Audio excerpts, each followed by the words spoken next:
মৃত্যু নিয়ে বাস্তব কথা শুনতে হয়তো খানিকটা কঠিন মনে হতে পারে, কিন্তু এগুলো আমাদের জীবনের সবচেয়ে বড় সত্য। মৃত্যু সম্পর্কিত কিছু বাস্তবতা।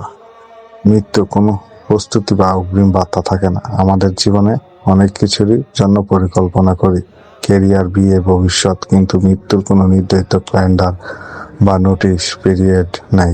এটি যে কোনো বয়সে, যে কোনো পরিস্থিতিতে এবং যে কোনো ধরনের পূর্ব প্রস্তুতি ছাড়াই আসতে পারে। মানুষ কত দ্রুত আপনাকে ভুলে যাবে তা ভাবলে হয়তো আপনি অবাক হবেন।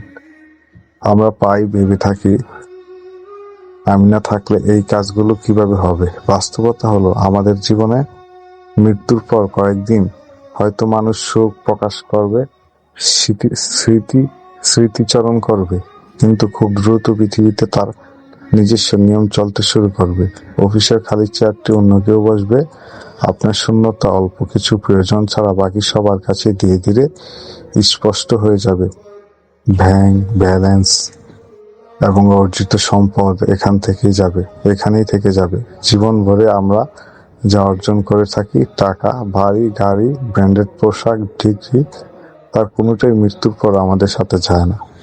যার সাথে থাকে তা হলো আমাদের সৎকর্ম, ভালোবাসা এবং মানুষের প্রতি আমাদের আচরণ। অহংকার বা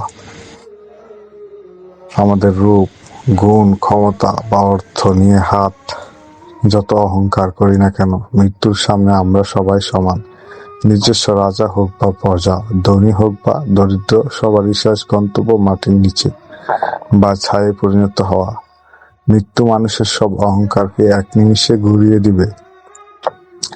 প্রিয়জনের বিদায় জানানোর সুযোগ নাও মিলতে পারে। আমরা ভেবে থাকি, প্রিয় মানুষের পরের সময় দেব বা তাদের সাথে মান অভিমান পরে মিটিয়ে নিব, কিন্তু বাস্তবতা হলো, শেষবারের মতো কথা বলা বা বিদায় জানানোর সুযোগ তাকেও অনেক সময় পাওয়া যায় না। মৃত্যু জীবনের মূল্য বাড়িয়ে দেয়। যদি মানুষ অমর হতো, তবে কোনো মুহূর্তে বিশেষ গুরুত্ব থাকে না। মৃত্যু আছে বলেই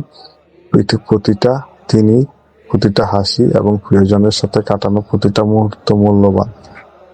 বাস্তব সত্য, মৃত্যুকে ভয় পেয়ে বেঁচে থাকার চেয়ে মৃত্যুকে নিশ্চিত এই সত্যকে মেনে নিতে প্রতিটা দিনকে অর্থপূর্ণভাবেই বাঁচাই আসল বুদ্ধিমত্তা।